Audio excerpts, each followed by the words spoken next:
What's up, everybody? This is the 7th episode of Kofe Talk, a podcast in which we connect you with an individual from the sports community and talk over a cup of coffee. Ryan is currently the director of football creative video for Michigan, and instead of coffee, has decided to drink a Sprite. Ryan Wise, what's going on, brother? Not much. How are you? I'm good. I'm good. I wanted to start off by giving you the floor to talk a little bit on how you got started working in sports and then what you're doing today at Michigan. So my story goes back a long way. It pretty much started with being into photography just in general, looking through magazines, a bunch of car magazines, never really reading them, but just looking at photos and everything. And then it kind of grew from my love of skiing. There was a bunch of movies that would come out of just sick highlights of these skiers doing massive tricks, riding down crazy hills. And I was always curious how to get into that side of things. From there, it kind of just grew. Got a flip camera was my very first one. It looked like a little cell phone. Yeah. Little cell phone. I think it shot 720. It was garbage, but it was one of the cooler things to do video wise because it was cheap and GoPro was still on the rise there then. And then from there, just got in with Bowling Green Athletics, did some stuff there, interned with the Lions, and it just grew and grew, and really happy to be where I'm at now. I absolutely love that. And I want to go a little bit deeper into this conversation because I've gotten hit up a few times this last week by some individuals who are graduating in these upcoming months, and they're trying to figure out ways to get their foot in the door. I'm not sure if this is true for everybody, but I had a moment before graduating where I was applying for jobs that were very out of reach. You know, my dream jobs. I was shooting for jobs with the Knicks and shooting for jobs with the Washington Redskins at the time. And very early on in the process, adapted my game plan and started to seek out opportunity in the sports field that I can gain valuable experience and wear a ton of hats to continue to build out my portfolio. I took an internship with the Brooklyn Cyclones and I was able to do that. I stepped in from my internship and even after that continued to seek out opportunities in which I would just gain that valuable experience. I knew if I would work my ass off, the leadership that I surrounded myself around in the building would point me in the right direction to where I had to go to eventually grow. Yeah, I think from my aspect, it was probably a little bit weirder than what could be for people now. Football programs, basketball programs all have a full-time guy. Some have two full-time guys and gals, and then you have interns. At Bowling Green, I was lucky enough to be hired by Chris Smith. Shout out Chris. Great dude. He's at OU right now. He took a chance on me. It was an unpaid internship in the summer, which sucked. I mean, everybody wants to get paid, but it's taking that leap of faith and do something that you love. So you sacrifice maybe living on a little bit cheaper of a budget than than what you would like, but you take that leap and see where it takes you. And then it was in athletics, so I was doing volleyball, helping with intros for volleyball, basketball. Football was already filmed, so I was kind of just helping with the end of the intro video editing wise. The scope of work back then was very different too, right? It was you working on just intro videos compared to the day-to-day digital that you're probably doing now. Yeah, it was a lot different. I mean, back then you didn't have a full-time creative video person or graphic designer. It was athletics departments had individual people doing video or graphics, and then they would just strain themselves out to do football, baseball, basketball, and everything along those lines. So that was a nice way to get my foot in the door. Yeah. And then a lot of it has to do with relationships, keeping in contact with people, reaching out to people. I got the Detroit Lions internship because of the guy my brother races against was friends with the guy who ran the broadcast department. Yeah. and did in-game entertainment there. So that was a huge asset there. And then with Georgia Tech, I was lucky enough to have Chris Dawson there. He reached out to me and said, I think you'd be great for this position. And the rest is history. So, And did you know Chris prior? yeah, so Chris and I were in school together at Bowling Green. Okay. And then we worked a little bit when I was in the athletic department. He was working for WBGU, if I'm not mistaken. Okay. So it's just luck of the draw, keeping those relationships and just trying to take leaps to get to where you want to be. I mean, I wish there was one straightforward answer, but in the creative industry in general, there's just so many different paths you can take. I think one thing that stood out from what you just said was if you want to follow your passions, you have to sacrifice somewhere.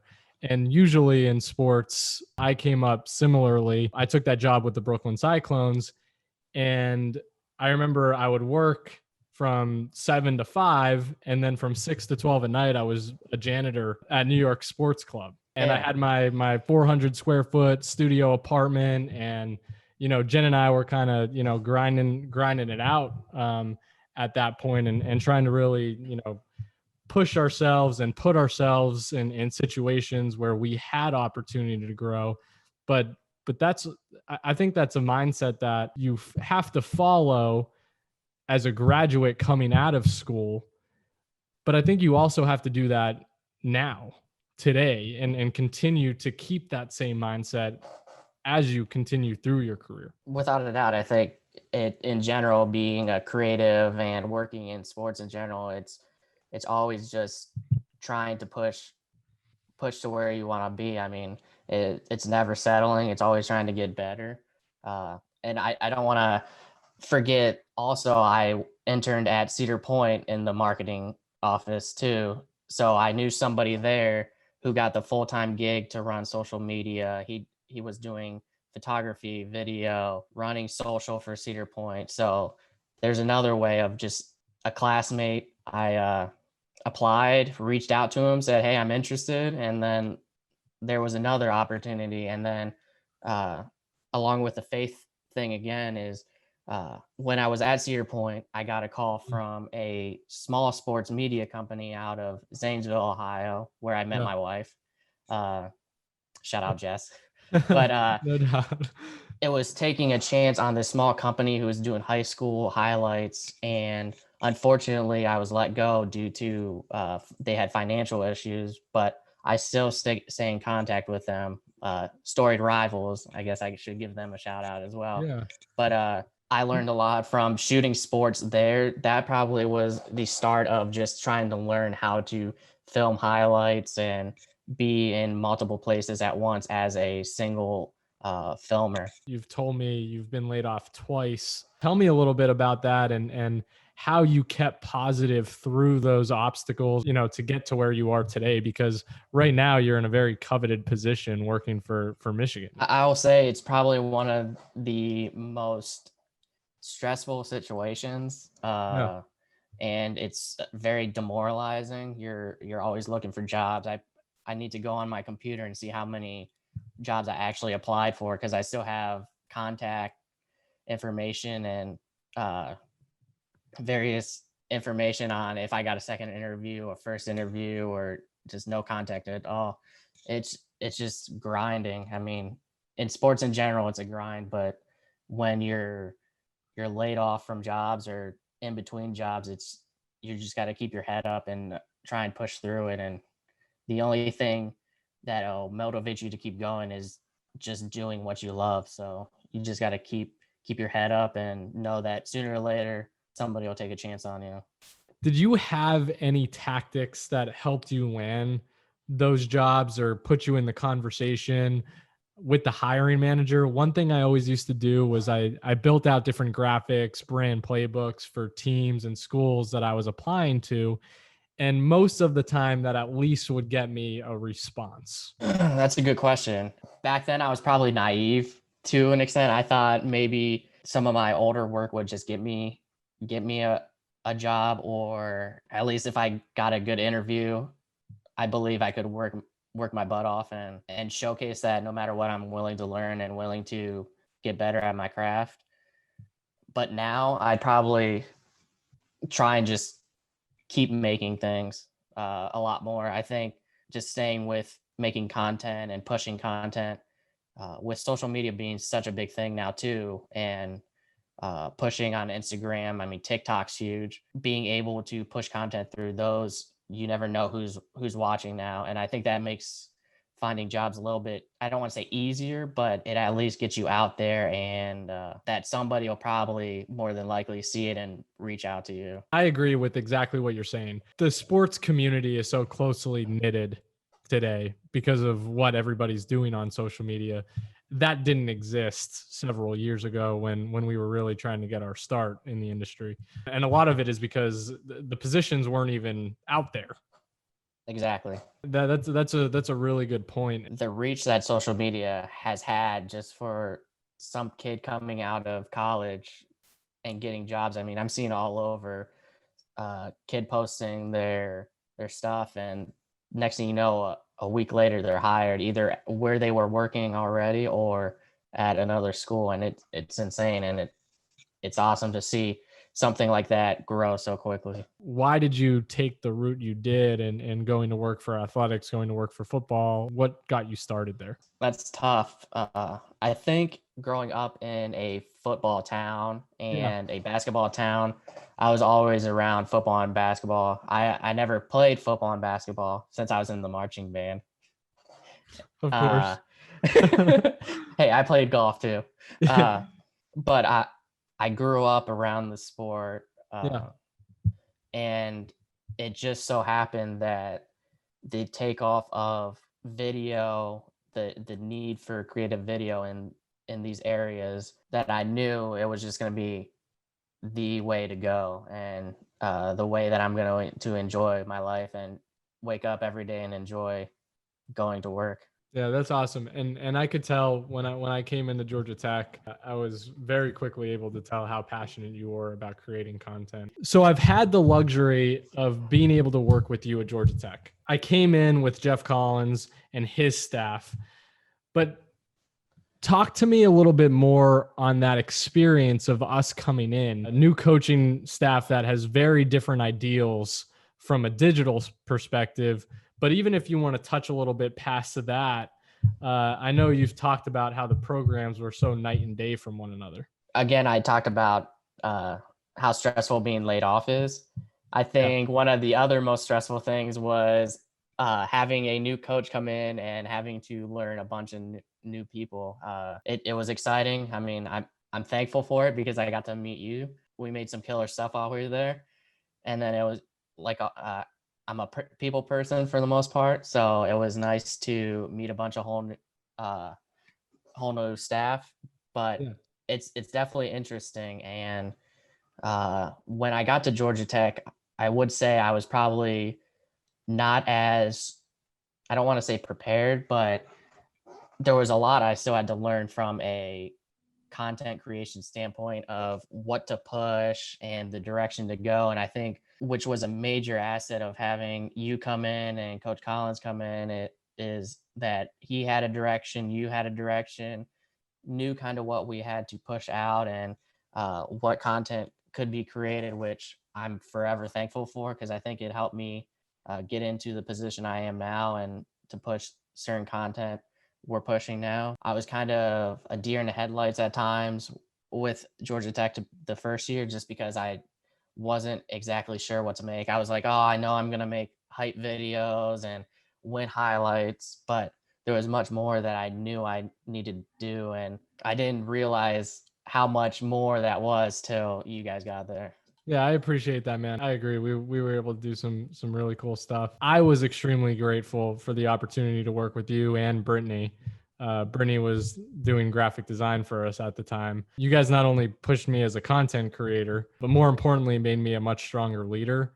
Georgia Tech was my first leadership role, and nobody coaches you up on those things. Nobody tells you how to lead. And I quickly realized the reason that is because every situation that pops up is so different from the next. And what I loved from you guys was how open and transparent we were able to be with one another. and how we can figure out how to work through some of those situations as a team. Without a doubt. I mean, uh, going back to when you first got in, I think we sat on the phone for like an hour, hour and a half, and I was walking around Bobby Dodd like, oh man, this guy's gonna come in. What are we gonna do and everything? I think as a team, we started to mesh really well and figure out this is what we need to do from a branding of Georgia Tech football, and then building out what the coaches need from a recruiting standpoint, and working together with those crazy photo shoots that we had to do. I mean, communication wise, we were talking nonstop about who's doing this photo shoot, who can do that. Oh crap, we got 10 minutes to set up a photo shoot. So I think it was pretty crazy. Some of those times when we had to, it was a lot of just putting things down and knowing that we got to get it done. The best part in that was our ability to really, forge together and push Georgia Tech's brand to new heights. I mean, I remember there were ESPN and Sports Illustrated articles flying around. Coach Thacker is doing the All-Star special and throwing down a dunk, and that's on Sports Illustrated. And Santino's getting 3 different articles written about him. Sorry, I had to say it real quick. I say this because when you got the Michigan job, although I was extremely happy for you, I was also super disappointed because I knew how much more we were going to be able to do in those upcoming years. I mean, I think we really set a strong foundation for what the program is doing now and is known for now through the college football space. When you left, that was, like I said, a piece of me was definitely torn out. And I know it was a dream job of sorts for you. Tell me a little bit about how that position is going. Has it been everything that you've wanted? And now that you have and are in that type of dream role, how do you continue to push yourself and keep yourself motivated, even though that you hold the position that you've been shooting for? Man, that's a loaded question. Hold on.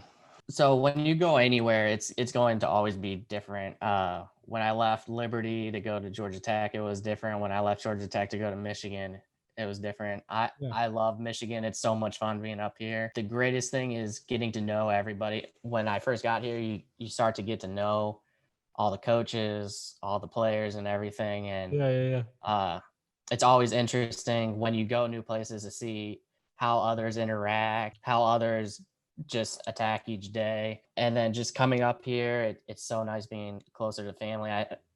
I know it was heartbreaking leaving Georgia Tech. That was probably one of the hardest jobs to leave, just from being so close with the players and the staff. But I wasn't going to leave it for just any other job. And when Michigan comes calling, you pretty much go. There's really no there's really no being able to come up here and challenge myself from an aspect. That's one of the things I wanted to do. Is I learned a lot from you, and I wanted to come up and see if I could duplicate it and maybe take it a little bit further. Tell me how you keep yourself motivated and growing in the position, because I think most people tend to get comfortable. And I say this in, you finally reach the pinnacle of what you've always wanted to work for Michigan. You get that job. Awesome. Great. How do you keep yourself from staying stagnant and always pushing yourself to newer heights? I think that's some of the easiest things, is to push yourself, just because being in a football program or athletics in general, you see all this great content out there. Yeah. So every day is trying to come up with new ideas that somebody might not have done, or to see great cinematography and be like, well, I got to set my game up. What can I do to get better, or to make it more unique? When you're a competitive person and you're in a field that is about being competitive from a sports aspect, that rubs off on you from seeing other schools. Maybe they're getting a stud recruit, or maybe they're getting this recognition for this video or graphic, and you're like, well, I want to make sure that's me next time and not somebody else. And trying to do different things is always going to help. Seeing other people making great content makes it a little bit easier for me each day. Yeah, always striving for better. I love how you bring up the competition side of things, because one thing that I always would do, I would like lock myself to one or two content creators that I was aspiring to be, and almost putting myself in a seat of like, I need to beat these dudes. Like, these are the dudes I need to beat in order for me to get that next position. Creating those little micro stories in your mind to push you forward and keep you motivated and doing those things. I don't want that to make it seem like I compare myself to others, because I think in this industry it's very easy to compare yourself to others, seeing like somebody get a new job or somebody get that recognition. I think uh, our work is very subjective. People are going to love it. Some people are going to hate it. You got to just make sure in the back of your mind that no matter what you're doing, you're as long as you're working hard, trying to grow each day, that at the end it doesn't really matter what other people are doing. If you see somebody making killer content, keep it, side note it, enjoy it, but then come back and be like, well, I'm growing. It's one thing to take in content and take it personally and you know, get into your feelings about it. It's another thing to consume that content, learn from that content, and take aspects of the content to make the product that you're producing better and more effective. Last question for you, Ryan. Who would you like to see on the Kofe Talk podcast? So many different people that you could have on here. There's a guy, Mark Urban, who does race car content. Okay. And I think it'd be really intriguing to see what it's like to film a 24-hour race. He works with multiple sports car teams, and those guys, we think our job's crazy at times, but having to film content that's over a day and sometimes 48 hours worth of not sleeping for more than 2 hours is insane to me. Yeah, and you know that's facts, because the race is 24 hours, but the preparation and that you got to do before that race, you're setting up for another several hours, and then the back end and cleanup and everything else, you are rolling. If you want to go for more football content, Dalton Conrad out of UCF is a stud cinematographer. I'm always watching this stuff because it's always good to see great cinematography, and those guys at UCF have always done a solid job. Awesome. Well, Ryan, again, I appreciate you for jumping on the show. I love being able to catch up with you, and again, I appreciate you and thank you for jumping on the show. Thanks, dude.